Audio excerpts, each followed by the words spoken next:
Hello everyone, welcome back to Drishtikon IAS.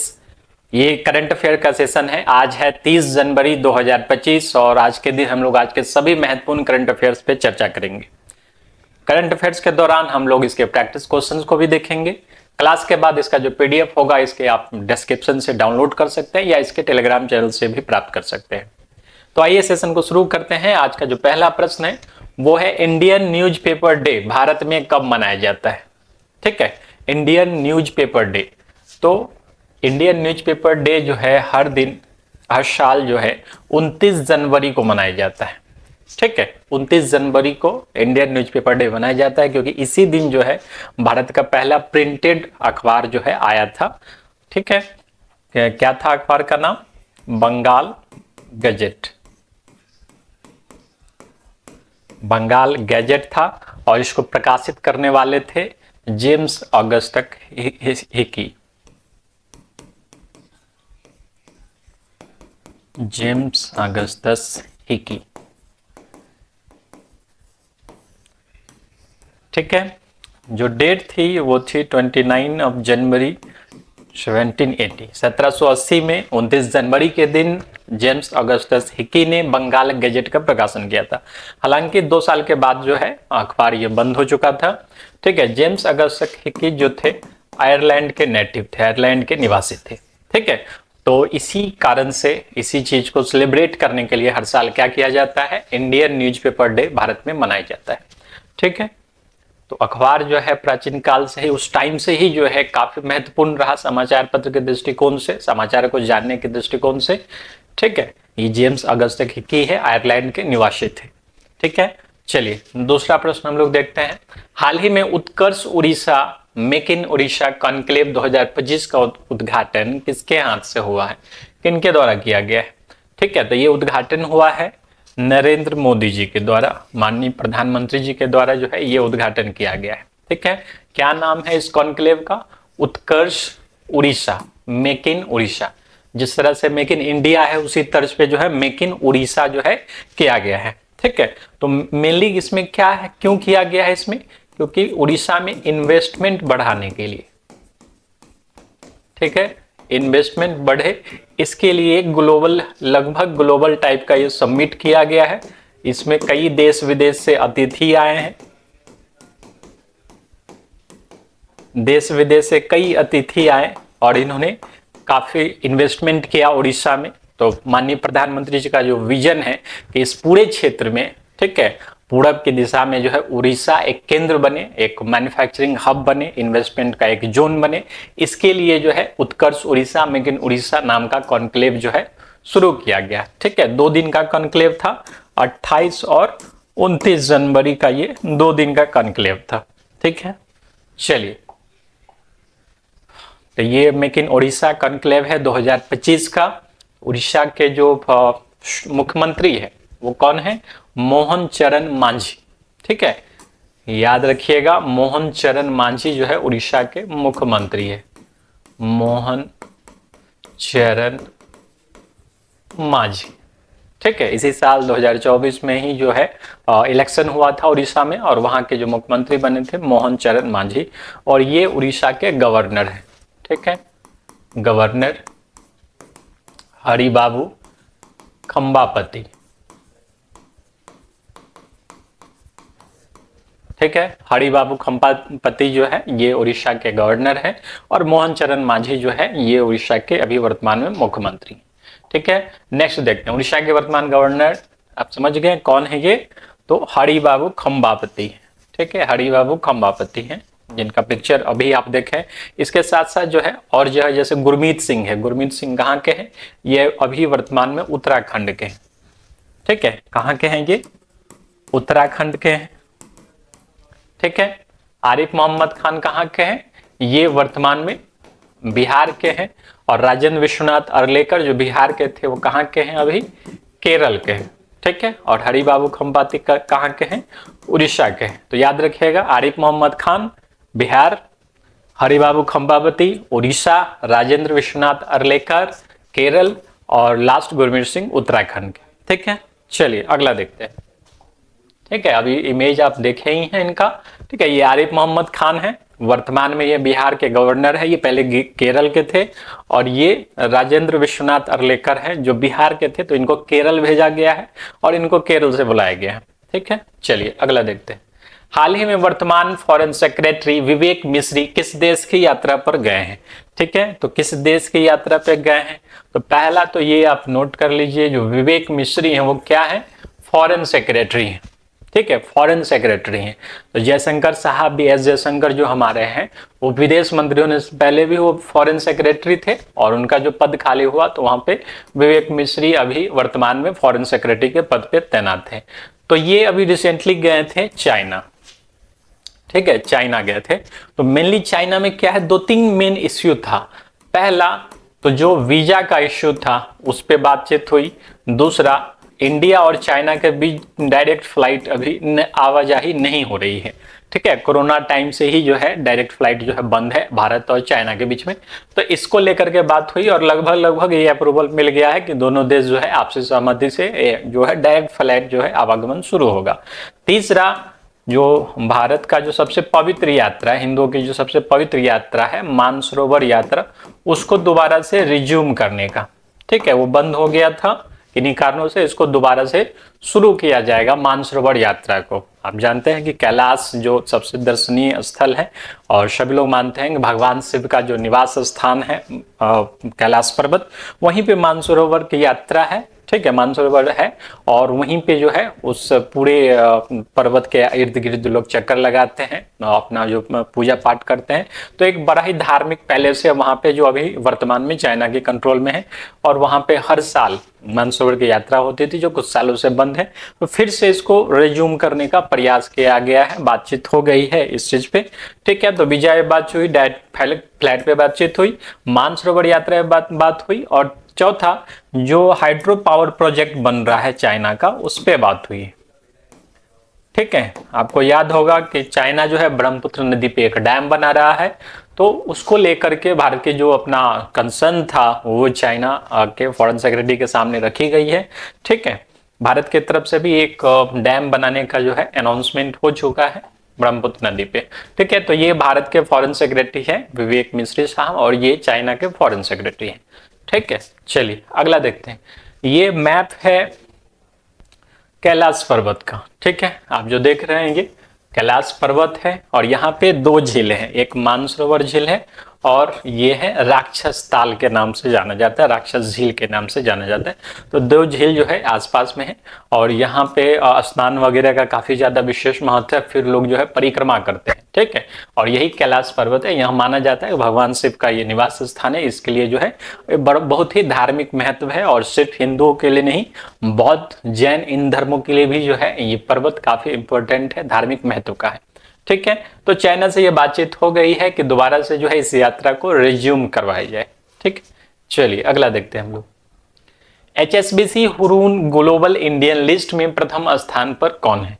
ठीक है, तो HSBC Hong Kong Shanghai bank of China के द्वारा और हुरून के द्वारा, हुरून एक रिसर्च कंपनी है, अमेरिका कंपनी है, वो टाइम टू टाइम अपना लिस्ट प्रकाशित करती रहती है कि कौन कितना अमीर बना, किसके पास पैसा है, वो अपने हिसाब से रिसर्च करती है। और उसने जो है एक ग्लोबल इंडियन लिस्ट निकाला है, मतलब पूरे दुनिया में भारतीय कहाँ कहाँ है और किस किस पोजीशन पे है, उसके हिसाब से जो है टॉप जिसने किया है वो है सत्य नडेला। ठीक है, सत्य नडेला वर्तमान में माइक्रोसॉफ्ट के ये सीईओ है। ठीक है, माइक्रोसॉफ्ट को ये ऑपरेट करते हैं, पूरा का पूरा माइक्रोसॉफ्ट कंट्रोल करते हैं। सुंदर पिचाई जानते ही हैं गूगल के हैं। पराग अग्रवाल जो है पहले ट्विटर के थे, अब जो है जब से इलॉन मस्क ने ट्विटर खरीदा है तो उसके बाद से पराग अग्रवाल और सहित काफी सारे कर्मचारियों को जो है निकाल दिया गया। ठीक है, तो ये हुरून ग्लोबल इंडेक्स में जो है सत्य नडेला सबसे टॉप पे हैं, उनके बाद सुंदर पिचाई हैं जो गूगल को ऑपरेट करते हैं। ठीक है, इसके बाद नील मोहन है जो यूट्यूब को ऑपरेट करते हैं, थॉमस कुरियन है गूगल क्लाउड के लिए है, शांतनु नारायण है एडोब के लिए। तो आप देखिएगा तो बड़े बड़े कंपनी जितने भी हैं उस सबको लीड करने वाला आज के टाइम में भारतीय ही है। ये इंटरनल भारत का अपना एक सॉफ्ट पावर है। ठीक है, चलिए निम्न में से किस कंपनी की पेरेंट कंपनी का नाम अल्फाबेट है? ठीक है, तो अल्फाबेट जो है मेन कंपनी है, और उसी की एक कंपनी है जिसको आप सब जानते हैं, इसका नाम है गूगल। ठीक है। तो गूगल की जो पेरेंट कंपनी है उसका नाम है अल्फाबेट, और इसी के जो मेन है हेड है सीईओ है वो कौन है, सुंदर पिचई। ठीक है, सुंदर पिचई। ठीक है। फेसबुक का भी एक उपनाम, फेसबुक ने अभी अपना नाम चेंज किया था, अब जो इसका नाम है वो मेटा के नाम से जाना जाता है। ठीक है। इसी तरह ट्विटर को भी जो है अब एक्स के नाम से जाना जाता है। ठीक है, चलिए अगला देखते हैं। 38वें नेशनल गेम्स कहाँ आयोजित किए जा रहे हैं। ठीक है, तो 38वां नेशनल गेम्स जो है इस बार उत्तराखंड में आयोजित किया जा रहा है, उत्तराखंड के देहरादून में आयोजित किया जा रहा है। ठीक है, जो 38 नेशनल गेम्स है, 38वां नेशनल गेम्स, ठीक है, ये आयोजित किया जा रहा है देहरादून में। देहरादून उत्तराखंड में। कुछ कुछ इंपॉर्टेंट पॉइंट है इस खेल से संबंधित, जैसे इसका मास्कट क्या है, प्रतीक चिन्ह क्या है, तो मौली एक पक्षी है, वहाँ का जो स्टेट बर्ड है उसके नाम पे यहाँ का मास्कट बना हुआ है। इसके बाद वहाँ का जो एक टॉर्च है, एक टॉर्च सेरेमनी होती है, मसाल जलाने की जो प्रथा होती है, तो उस मसाल का नाम रखा गया है तेजस्विनी।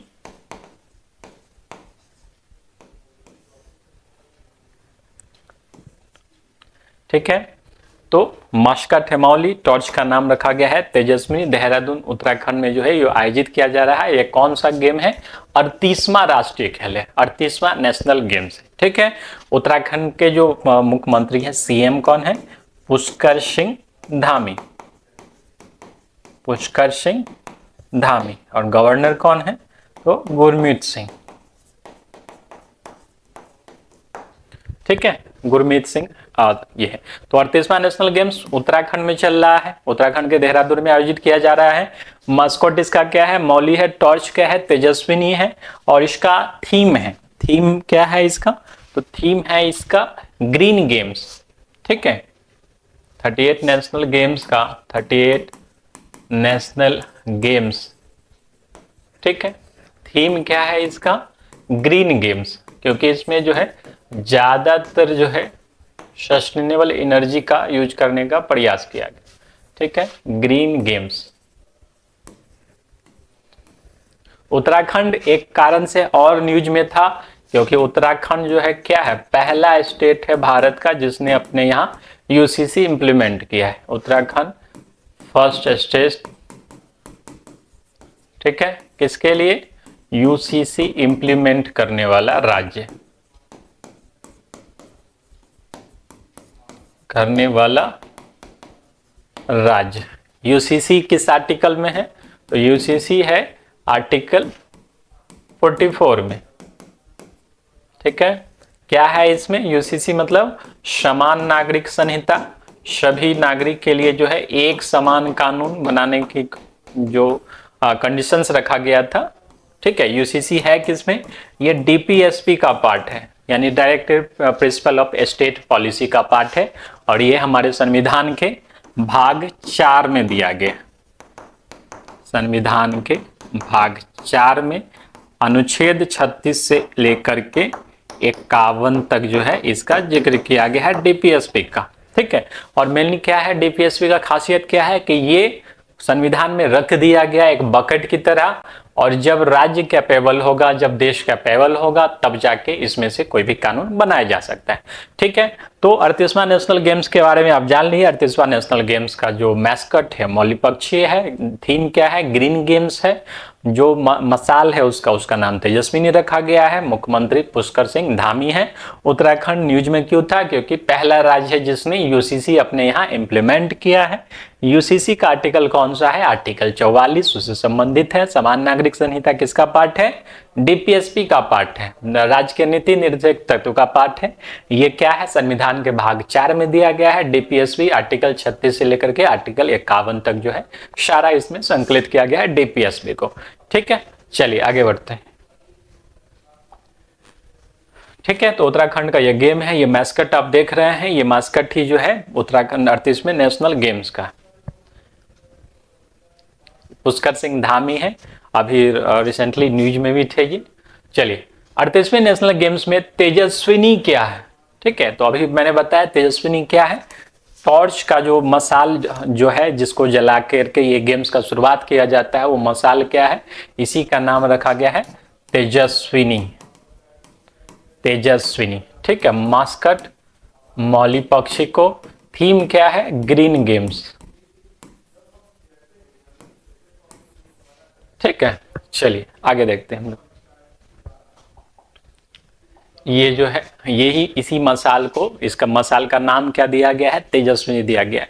और 38वां नेशनल गेम्स बहुत ज्यादा इंपॉर्टेंट है क्योंकि नेशनल लेवल का गेम्स है और एग्जाम में प्रबल संभावना है कि ये इसमें से क्वेश्चन रहेगा ही रहेगा।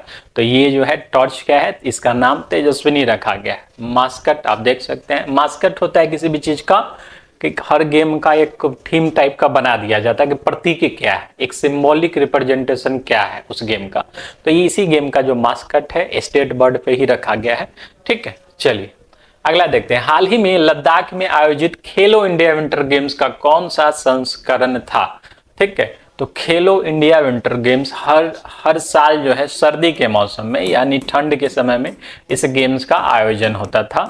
खेलो इंडिया विंटर गेम्स, खेलो इंडिया विंटर गेम्स। तो मेन क्या है इसमें, विंटर गेम्स है। तो विंटर गेम्स में क्या होगा, जो ठंड से जुड़ी हुई चीजें, जैसे बर्फ से जुड़ी हुई जितने भी गेम्स होता है, आइस हॉकी होता है, आइस स्केटिंग होता है, इन सब खेलों का आयोजन किया जाता है।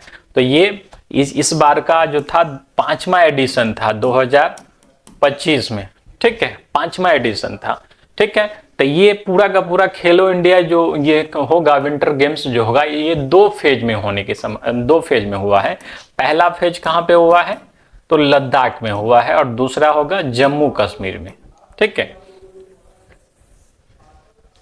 इसका जो पहला फेज हुआ है कहाँ पे है, लद्दाख में है। खेलो India winter games 2024 Jammu Kashmir और लद्दाख दोनों ही जगह जो है इसका आयोजन किया जाना था। ठीक है, जिसमें से लद्दाख का जो है खत्म हो चुका है, या लद्दाख में क्या था, फेज 1 था गेम्स का, खत्म हो चुका है।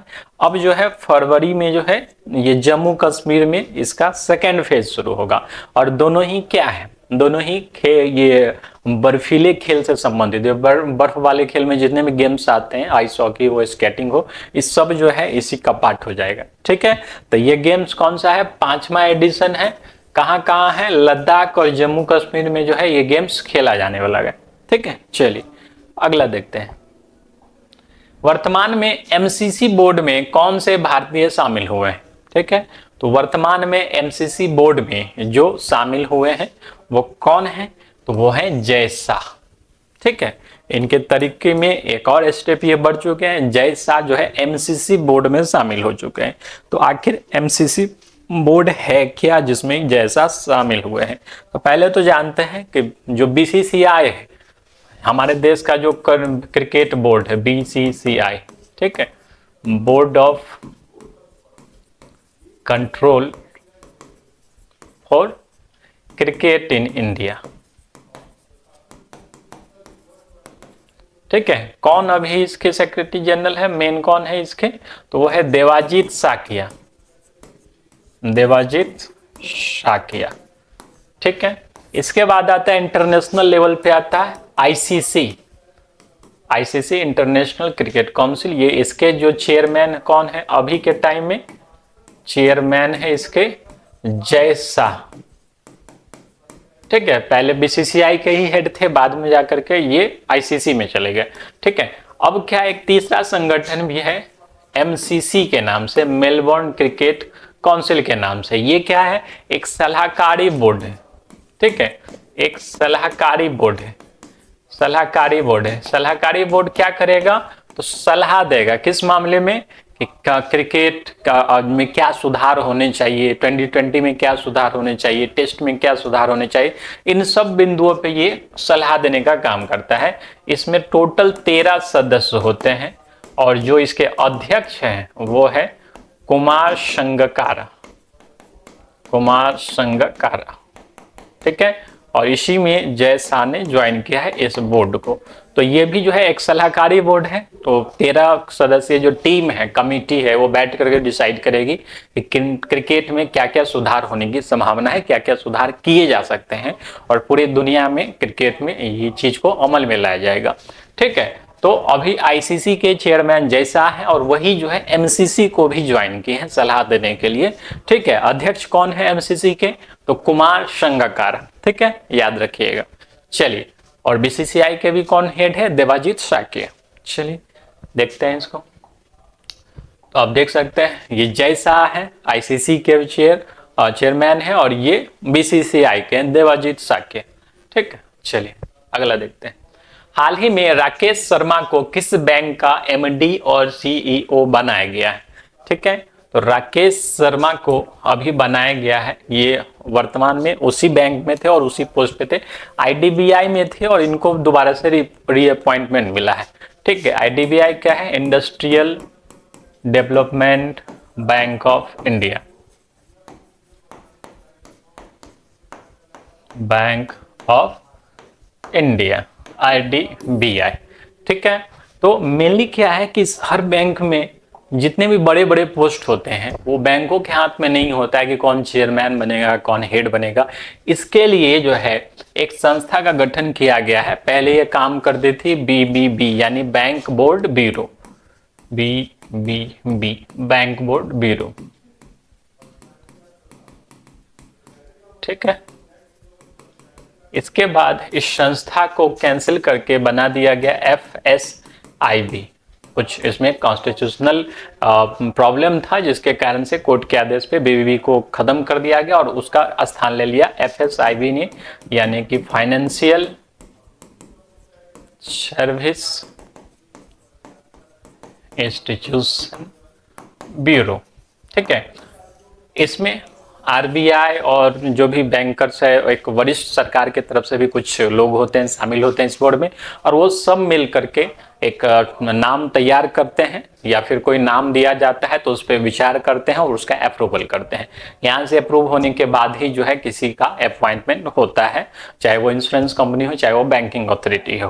ठीक है, तो सबसे बड़ी अभी अपॉइंटमेंट जो समिति है वो एफएसआईबी ही है, जो बैंक्स में निर्धारण करती है बड़े बड़े पोस्ट का। ठीक है, तो राकेश शर्मा को कहाँ का बनाया गया है? तो आईडीबीआई का बनाया गया। ये राकेश शर्मा है, इनको आईडीबीआई का बनाया गया। ठीक है, तो अपॉइंटमेंट्स के लिए जो है एक अलग से वीडियो आ रहा है जिसमें 2024 में जितना भी अपॉइंट्स हुआ है साल भर का, जितने भी देशों के नए राष्ट्रपति बनाए गए हैं, जितने भी संस्थाओं के नए चीफ बनाए गए हैं, उन सब का जो है एक ही वीडियो में जिक्र होगा। ठीक है, चलिए अगला देखते हैं। आईसीसी पुरुष cricketer of the year award किसे दिया गया है? ठीक है, तो पुरुष वर्ग में ये अवार्ड दिया गया है इस बार जसप्रीत बुमराह को। ठीक है, जसप्रीत बुमराह को। तो ये 5वें खिलाड़ी ऐसे बन गए हैं जिनको ICC cricketer of the year का अवार्ड दिया गया है। ठीक है, 5वें खिलाड़ी हैं ये। तो अन्य 4 कौन है? तो सबसे पहले दिया गया था राहुल द्रविड़ को, उसके बाद दिया गया है सचिन तेंदुलकर को, इसके बाद दिया गया है आर अश्विन को, और इसके बाद विराट कोहली को। ठीक है, विराट कोहली को 2 बार मिला है ये अवार्ड। तो पहले भारतीय हैं जिनको ICC cricketer of the year का अवार्ड 2 बार मिला है। अगर ऐसा प्रश्न पूछा जाता है तो ये होंगे अपने विराट कोहली। ठीक है, तो ये 5वें खिलाड़ी है जसप्रीत बुमराह जिनको पुरुष क्रिकेटर ऑफ द ईयर का अवार्ड दिया गया है। ठीक है, चलिए इनके अलावा जो आईसीसी का कुछ अवार्ड्स जो है स्मृति मंदाना को भी दिया गया है, अर्शदीप सिंह को भी दिया गया और जसप्रीत बुमराह को दिया ही गया है। ठीक है, आईसीसी की तरफ से। चलिए अगला देखते हैं हम लोग। हाल ही में आयोजित राष्ट्रीय टेबल टेनिस चैंपियनशिप 2025 में पुरुष वर्ग में खिताब किसने जीता है? ठीक है, तो राष्ट्रीय टेबल टेनिस चैंपियनशिप 2025 में पुरुष वर्ग का जो खिताब है ये जीता है मानुष शाह ने। ठीक है, मानुष शाह ने। तो ये जो आयोजन है, ये आयोजन हुआ था गुजरात में, गुजरात के सूरत में। ठीक है, सूरत में एक स्टेडियम है टेबल टेनिस कैसा गेम है? तो एक इंडोर गेम है, इंडोर गेम है, ठीक है, इंडोर गेम्स है। और इसका जो आयोजन किया गया है पंडित दीनदयाल उपाध्याय स्टेडियम, यहीं पे स्टेडियम है, सूरत में ही ये स्टेडियम है, और यहीं पे जो है आयोजित किया गया था इस खेल को, राष्ट्रीय टेबल टेनिस चैंपियनशिप को, जिसमें से पुरुष वर्ग में जो है खिताब जीता है मनुष शाह, ठीक है, याद रखिएगा इसको, दोनों नामों को, ठीक है। चलिए, मनुष शाह है। चलिए अगला देखते हैं। अगला है, हाल ही में आयोजित राष्ट्रीय टेबल टेनिस चैंपियनशिप 2025 का आयोजन कहाँ किया गया था? तो जानते ही हैं कहाँ किया गया था ये, तो गुजरात में किया गया था, गुजरात के सूरत में किया गया था, ठीक है। कहाँ? तो पंडित दीनदयाल उपाध्याय स्टेडियम में, ठीक है। अगर गुजरात के सीएम की बात करें तो कौन है अभी वर्तमान में गुजरात के सीएम है? भूपेंद्र पटेल, और गवर्नर आचार्य देवव्रत, आचार्य देवव्रत, ठीक है। गुजरात के सीएम है भूपेंद्र पटेल और गवर्नर है आचार्य देवव्रत, ठीक है। चलिए अगला देखते हैं। ये गुजरात के सीएम है भूपेंद्र पटेल और आचार्य देवव्रत, ठीक है। चलिए, हाल ही में आयोजित राष्ट्रीय टेबल टेनिस चैंपियनशिप 2025 में महिला वर्ग में किसने खिताब जीता है? ठीक है, तो पुरुष में मनुष शाह ने जीता है और महिला में किसने जीता है? दिया चितले, ठीक है। फीमेल वर्ग में किसने जीता है? दिया चितले ने, ठीक है। तो सेम है women's title in the recently held national table tennis championship 2025 में किसने जीता है? दिया चितले। अभी मनुका बोत्रा, मोहदास, ये सब जो है खिलाड़ी है, दिया चितले ने इस गेम को जीता है। तो ये गेम कहाँ पे आयोजित किया गया था? सूरत में, गुजरात के सूरत में। स्टेडियम का नाम था पंडित दीनदयाल उपाध्याय स्टेडियम, ठीक है। तो ये मनुष शाह है और ये दिया चितले, ठीक है। चलिए, इसके साथ ही एक और न्यूज पे आप जान सकते हैं जो रिसेंटली अभी चल रहा है, वो न्यूज है डीप सीक का, ठीक है। डीप सीक क्या है? तो एक मोबाइल एप्लीकेशन है जिसको चाइना ने लॉन्च किया है, ठीक है। क्या है डीप सीक? डीप सीक क्या है? तो ये आपसे पूछा जा सकता है कि किस देश ने इसको लॉन्च किया है, तो ये लॉन्च किया गया है चाइना के द्वारा, ठीक है। ये कैसा ऐप है? तो आर्टिफिशियल इंटेलिजेंस से चलने वाला ऐप है, आर्टिफिशियल इंटेलिजेंस। अभी सब लोग हर समय जो है, हर मीटिंग में, हर इंटरनेशनल मीटिंग में जो है इसका जिक्र हो ही जाता है, आर्टिफिशियल इंटेलिजेंस का, कृत्रिम बुद्धिमत्ता का, ठीक है। तो डीपसीक ऐप जो है क्या है, किसके द्वारा बनाया गया? चाइना के द्वारा। इसी तरह से एक और ऐप था इस टाइप का, जीपीटी ऐप, ठीक है, जिसको चैट जीपीटी के भी नाम से जानते हैं हम लोग। ये बनाया गया था, यूएस की कंपनी है ओपन एआई, उसके द्वारा ये बनाया गया था, ठीक है। ओपन एआई के द्वारा बनाया गया था, अमेरिका का। अब ये जो दोनों मोबाइल एप्लीकेशन है क्या काम करता है? तो ये एक गूगल टाइप का काम करता है। आप कुछ भी उससे जान सकते हैं, जो भी आप मैसेज टाइप कीजिएगा वो पूरा का पूरा अपने बुद्धिमत्ता के हिसाब से, यानी कि उसको जितने भी इंफॉर्मेशन फीड है उसका एनालाइजिंग करके जो है वो आपको रिजल्ट प्रस्तुत करेगा, ठीक है। गूगल वगैरह में क्या है, स्ट्रेट फॉरवर्ड आप कुछ भी पूछे कि ये स्थान कहाँ पे है या यहाँ के ये अपॉइंटमेंट हुआ है, ये कौन है, तो उसके बारे में थोड़ा सा विवरण दिया जाता है। लेकिन ये चैट जीपीटी हो या डीप सीक हो, ये पूरे आपके प्रश्नों का एनालाइजेशन करता है जो इसका प्री ट्रेंड है, ठीक है। तो एक बुद्धि टाइप से काम करता है, पहले से इसको डिफाइन किया गया है, बहुत सारी इंफॉर्मेशन को इसको ट्रेंड किया जाता है और उसी पे एनालाइज करके जो है ये आपको जानकारी प्रकट करता है। और ये इस बारे में भी एनालाइज करता है कि आपका अगला प्रश्न क्या हो सकता है, ठीक है। तो उसके हिसाब से भी आपको ये गाइड करता है। तो चैट जीपीटी जब भी आया था पूरे मार्केट में तहलका मचा दिया था, ठीक है। और डीप सीक जब से आया है, डीप सीक को जो है चैट जीपीटी का एक एडवांस वर्जन मान सकते हैं, क्योंकि चैट जीपीटी से बेहतर काम कर रहा है, ठीक है, तो दोनों का सिर्फ अंतर आप याद रखें। चैट जीपीटी क्या है, यूएस का बनाया हुआ है, ओपन एआई का बनाया हुआ कंपनी का नाम है, और डीप सीक जो है चाइना का बनाया हुआ है। दोनों ही जो मोबाइल एप्लीकेशन है किस पे काम कर रहे हैं, आर्टिफिशियल इंटेलिजेंस पे काम कर रहे हैं। ठीक है, चलिए, तो नेक्स्ट इसका जो पीडीएफ होगा आप इसके डिस्क्रिप्शन से निश्चित रूप से डाउनलोड कर ले, और पूरे सेशन को कंप्लीट करने के बाद खुद से सभी प्रश्नों का हल करें। और या अगर आपको डिस्क्रिप्शन में अगर कोई दिक्कत हो रही है तो आप टेलीग्राम चैनल से भी डाउनलोड कर सकते हैं, इसके मोबाइल एप्लीकेशन को भी डाउनलोड कर सकते हैं, वहाँ पे भी सारी इंफॉर्मेशन अवेलेबल है। नेक्स्ट वीडियो में हम लोग नेक्स्ट करंट अफेयर्स के साथ मिलेंगे, तब तक के लिए धन्यवाद।